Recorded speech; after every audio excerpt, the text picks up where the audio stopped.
Hello students, myself Mitesh Ahir અને આજે આપણે મેથ્સની અંદર સહસમય સંખ્યાઓ, વાસ્તવિક સંખ્યાઓ અને સંખ્યા રેખા પર અસમય સંખ્યાઓને દર્શાવવાનું છે.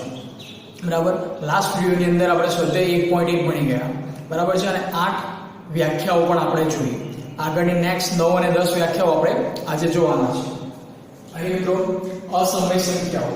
અસમય સંખ્યાઓ કોને કહેવાય? તો જે સંખ્યાઓને p/q સ્વરૂપમાં દર્શાવી શકાય નહીં તેવી તમામ સંખ્યાઓને અસમય સંખ્યાઓ કહેવાય. બરાબર છે મિત્રો. આપણે જાણીએ છીએ કે p/q સ્વરૂપમાં હોય એટલે તે સમય સંખ્યાઓ હોય. મતલબ જે સંખ્યાઓ સમય સંખ્યા નહીં હોય એવી સંખ્યાઓને શું કહેવાશે? અસમય સંખ્યાઓ કહેવાશે. ઉદાહરણ જોઈએ તો જે વર્ગમૂળની અંદર આપણને કિંમતો મળતી હોય √2, √5, √7 કે જેનું વર્ગમૂળ નીકળવું શક્ય નથી તેવી બધી સંખ્યાઓ પ્લસ પાઈ ની વેલ્યુ પ્લસ આ મિત્રો બાઇનરી નંબર્સ છે. બરાબર. આવી તમામ સંખ્યાઓ અસમય સંખ્યાઓ કહેવાય. આગળ છે વાસ્તવિક સંખ્યાઓ. તો સમય સંખ્યાઓ તથા અસમય સંખ્યાઓને એક સાથે લેતા બનતા સમૂહને વાસ્તવિક સંખ્યાઓ કહેવાય. આપણે સમય સંખ્યાઓ જે છે તે અસમય સંખ્યાઓ બધાને એક સાથે લઈએ તો એનો જે સમૂહ મળે તે શું કહેવાશે? વાસ્તવિક સંખ્યાઓ કહેવાશે. આમ વાસ્તવિક સંખ્યાની અંદર તમામ પ્રકારની સંખ્યાઓનો સમાવેશ થઈ જશે. આપણે ઉદાહરણ જોઈ શકીએ મિત્રો. વાસ્તવિક સંખ્યાઓ એને અંગ્રેજીમાં કહેવાય રિયલ નંબર્સ. તેના પરથી એ સંકેતમાં કેપિટલ R વડે દર્શાવવામાં આવે છે. બીજું, પ્રત્યેક વાસ્તવિક સંખ્યાનું સંખ્યા રેખા પરના એક અનન્ય બિંદુ તરીકે નિરૂપણ કરી શકાય. મતલબ મિત્રો આપણે પહેલા જ લેક્ચરની અંદર સંખ્યા રેખા પર નંબર સંખ્યા દર્શાવવાનું આપણે જોયા હતા.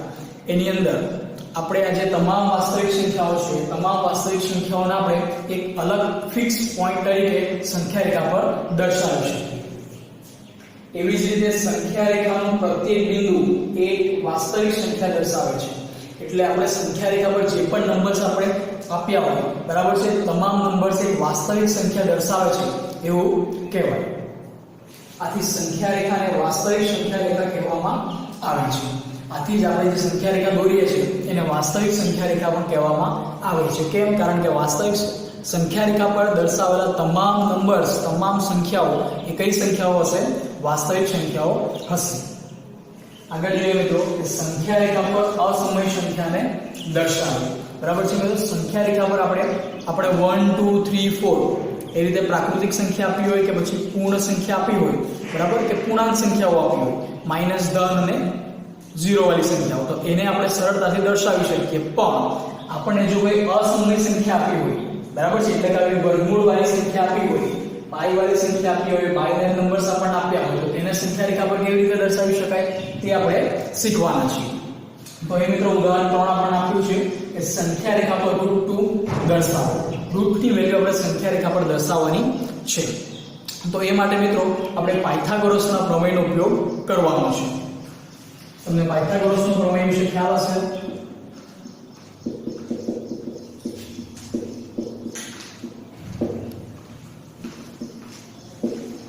મિત્રો પાયથાગોરસનો પ્રમેય ત્રિકોણ માટે લાગુ પડે છે. આપણે અહીં એક ત્રિકોણ દોરીએ O A B. આ ત્રિકોણની અંદર OB શું થશે મિત્રો? OB થશે કર્ણ. ત્રિકોણ વિશે તમે આગળના ધોરણની અંદર ભણી રહ્યા છો. બીજું OA અને AB એ બંને શું થશે? એ ત્રિકોણની બે બાજુઓ થશે. મિત્રો પાયથાગોરસનો પ્રમેય શું છે કે આ કર્ણનો વર્ગ એ કાટખૂણો બનાવતી બે બાજુઓના વર્ગના સરવાળા જેટલો હોય છે. અહીં મિત્રો ખૂણો એ આવશે કાટખૂણો. કર્ણનો વર્ગ કાટખૂણો બનાવતી બે બાજુઓ OA અને AB ના વર્ગના સરવાળા જેટલો હોય છે. તો આપણે સૂત્ર લખીએ. કર્ણ એટલે OB નો વર્ગ બરાબર OA નો વર્ગ વત્તા AB નો વર્ગ. કર્ણનો વર્ગ એ કાટખૂણો બનાવતી બે બાજુઓના વર્ગના સરવાળા જેટલો હોય છે. અહીં મિત્રો આપણે શું કરવાનું છે? અહીં આપણે OB એટલે કે આ કર્ણ એ કર્ણની વેલ્યુ આપણે √2 લાવવાની છે, બરાબર છે? તો કર્ણની વેલ્યુ √2 લાવવી છે કોનો ઉપયોગ કરીને? આ બંને બાજુઓનો ઉપયોગ કરીને. આ બંને બાજુઓના માપ આપણે એવા લેવાના કે જેનો સરવાળો કરીએ તો આપણને √2 મળે.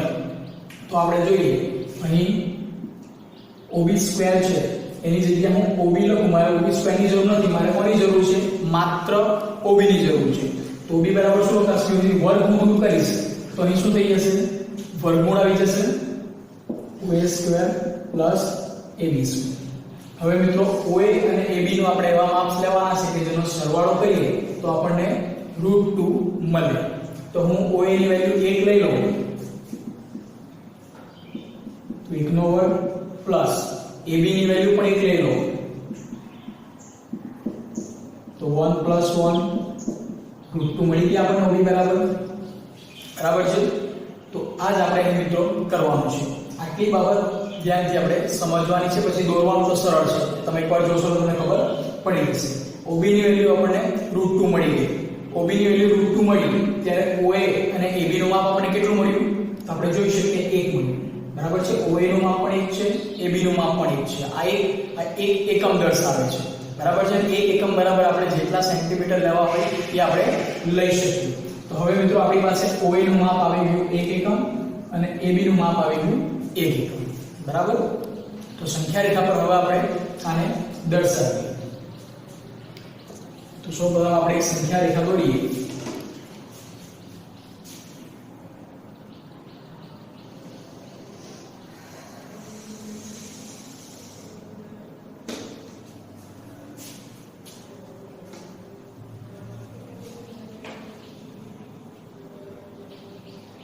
આપણે જાણીએ છીએ મિત્રો સંખ્યા રેખા પર મધ્ય બિંદુ કયું આવશે? 0 આવશે. 0 થી ફિક્સ અંતર પર મિત્રો આપણે નંબર્સ મૂકવાના છે.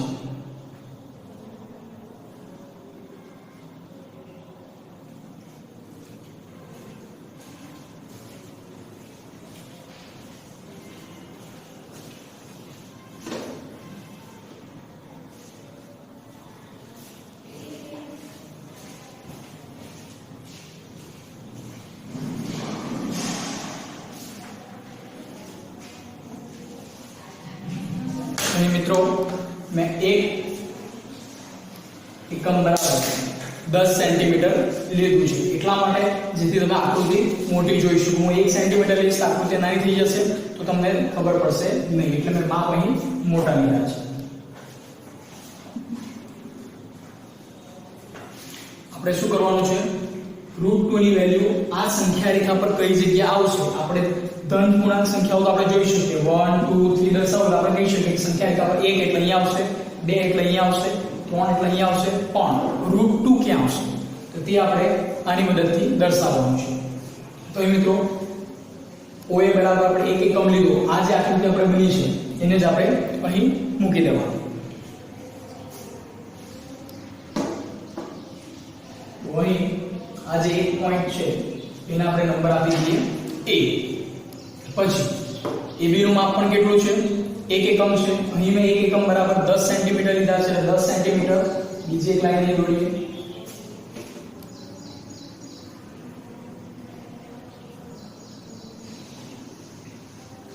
તો અહીં આવી જશે B. આ પણ થઈ જશે 1 એકમ. સોરી 0 પરથી નહીં પણ ક્યાંથી દોરવાનું છે? A પરથી દોરવાનું છે.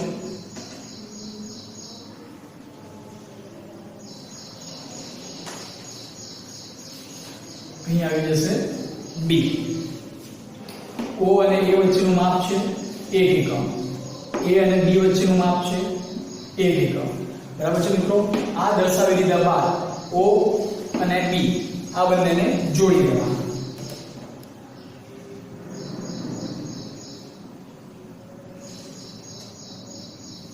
OB નું માપ કેટલું છે? આપણે અહીં મેળવ્યું છે √2 છે. એટલે આ માપ કેટલું થઈ જશે? √2. અહીં પણ આ માપ કેટલું થઈ જશે? √2. તો આમ મિત્રો આપણને OB નું માપ અહીં મળી ગયું, પણ આપણે આ √2 નું માપ ક્યાં દર્શાવવાનું છે? આ સંખ્યા રેખા પર દર્શાવવાનું છે. તો સંખ્યા રેખા પર દર્શાવવા માટે મિત્રો તમારે પરિઘની જરૂર પડશે. પરિઘની અંદર એક પોઈન્ટ અહીંયા O બિંદુ પર મૂકો અને બીજો પેન્સિલનો ભાગ અહીં B બિંદુ પર મૂકો અને પછી તેની તમે સંખ્યા રેખા પર ચાપ મારશો તો અહીં જે તમને બિંદુ મળશે તે આવશે √2 બરાબર છે।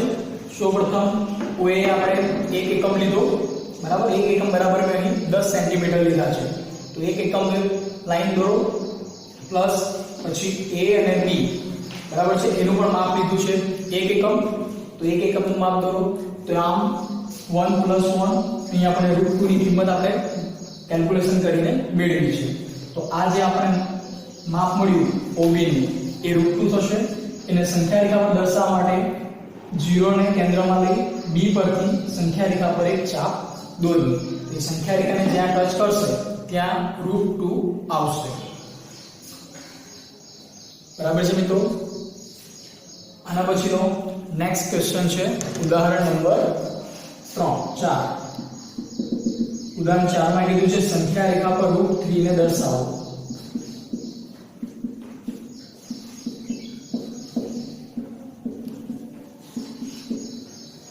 બરાબર છે એની અંદર પણ સાહેબ મિત્રો આપણે પાયથાગોરસનો ઉપયોગ કરીને √2 3 ને આની ઉપર દર્શાવવા માટે વેલ્યુ લાવવી પડશે।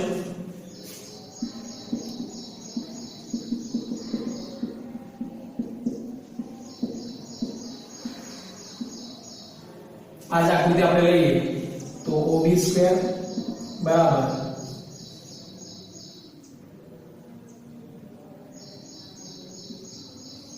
OA² વત્તા AB²।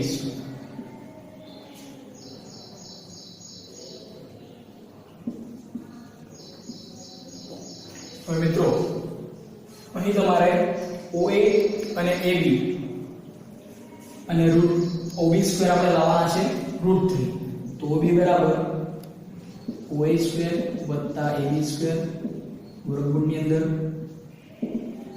તો હવે આ બંને માપ આપણે કેવા લઈએ કે જેથી કરીને આપણને OB બરાબર √3 મળે। તો આપણે શું લઈ શકીએ તો જો મિત્રો આ જે √2 ની વેલ્યુ મળી છે અને આપણે તેને સંખ્યા રેખા પર જે દર્શાવ્યું છે તેને જ આપણે કન્ટિન્યુ આગળ કરીને √3 ની વેલ્યુ પણ અહીં દર્શાવી શકીએ। કેવી રીતે તો અહીં હું OA ની વેલ્યુ આપણે લઈ લઈએ OA ની જગ્યાએ અહીં લઈ લઈએ OB બરાબર। તો આ થઈ જશે √2 પ્લસ √2 નો વર્ગ AB ની વેલ્યુ લઈ લઈએ 1 એકમ 1 નો વર્ગ √2 નો વર્ગ એટલે 2 +1 √3 મળી ગયા। OB બરાબર તો OB ની વેલ્યુ OB મતલબ મિત્રો અહીં કર્ણની વેલ્યુ √3 આપણે ક્યારે મળી જ્યારે આપણે એક માપ √2 લીધું અને બીજું માપ 1 લીધું। તો √2 આપણે અહીં આકૃતિમાં જુઓ એક માપ ઓલરેડી આપણી પાસે √2 છે જ બરાબર। આપણે ધારો કે OB ને આપણે પાયો લઈ લઈએ અહીં આપણે જે રીતે OA ને પાયો લીધો અને એકમ માપ લખ્યું તે જ રીતે OB ને અહીં આપણે પાયો લઈએ તો આ વેલ્યુ √2 આકૃતિમાં બતાવી છે। બીજું આપણે અહીં દર્શાવવાનું છે એક માપ તો એ એક માપ આપણે B પરથી જે રીતે A પરથી આપણે કાટખૂણો બનાવ્યો અહીં બરાબર છે A પાસે આપણે જે રીતે કાટખૂણો બનાવ્યો તે જ રીતે B પાસે કાટખૂણો બનાવીએ અને એક એકમ દર્શાવી દઈએ તો તેના પરથી આ આકૃતિ પરથી આપણે સંખ્યા રેખા પર √3 ને પણ દર્શાવી શકીએ બરાબર। તે માટે શું કરવું પડશે તો અહીં B બિંદુ પરથી કાટખૂણો બનાવવો પડશે। તો કાટખૂણો બનાવવા માટે શું કરવું પડશે કોણ માપો B બિંદુ પર મૂકો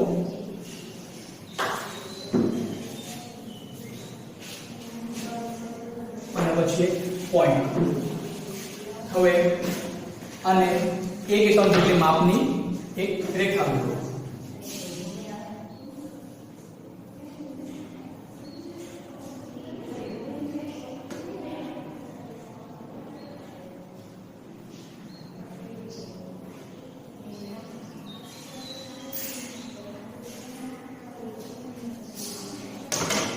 આ માપ થઈ જશે મિત્રો 1 એકમ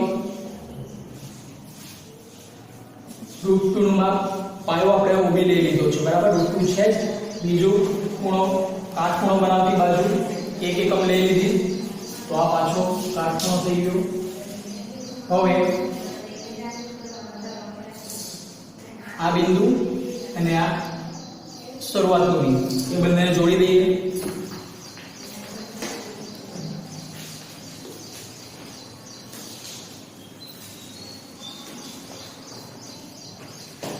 ત્યારબાદ સી પરથી સંખ્યા રેખા પર ચાપ મારીએ તો સંખ્યા રેખા પર જે જગ્યા પર આ બિંદુ ટચ કરશે તે કઈ વેલ્યુ કહેવાશે? √3 ની વેલ્યુ કહેવાશે. પરિકરથી આટલી ત્રિજ્યા લઈ સંખ્યા રેખા પર ચાપ મારો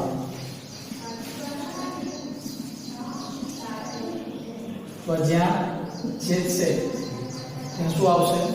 √3 આવશે. બરાબર છે મિત્રો? અહીં આપણે જે ફોર્મ્યુલા લખી છે તે આ આકૃતિ પ્રમાણે ચેન્જ કરીએ તો શું થશે?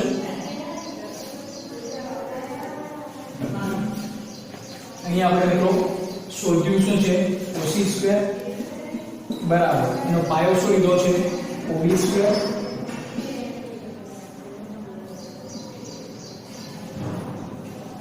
વત્તા BC². OC બરાબર વર્ગમૂળની અંદર OB² વત્તા BC². OB ની વેલ્યુ લીધી છે √2 નો વર્ગ વત્તા 1 નો વર્ગ 2 + 1 બરાબર √3.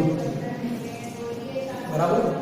તો આ રીતે આ સૂત્ર પરથી આ મિત્રો અહીં આપણે √2 નો ઉપયોગ કરીને √3 ની વેલ્યુ લીધી. એ જ રીતે √4 મેળવવું તો શું થશે? √4 એટલે તેનું વર્ગમૂળ કેટલું નીકળે? 2 નીકળે એટલે તેને સંખ્યા રેખા પર દર્શાવશો તો ક્યાં આવશે? એક્ઝેક્ટ 2 પર આવી જશે. પરંતુ અહીંયા આપણે દર્શાવવું તો શું કરવું પડે? સી પર કોણ માપક મૂકી 90 નો ખૂણો બનાવી 1 એકમનું માપ લઈ પાછું ઓ બિંદુથી જોડીને ચાપ મારશો એટલે 2 પર આવી જશે. આમ ક્રમશઃ કરીને તમે અહીં એક વૃત્તગણ બનાવી શકો. બરાબર છે મિત્રો? આ સરળ છે પણ થોડું ધ્યાનથી સમજવાની અને પ્રેક્ટિસની જરૂર છે. તો આની પ્રેક્ટિસ કરી લેવી. ત્યારબાદ સ્વાધ્યાયની અંદર પણ આનો એક એક્ઝામ્પલ આપ્યો છે √5 તે પણ તમારે જાતે પ્રેક્ટિસ કરવાનું છે. Thank you.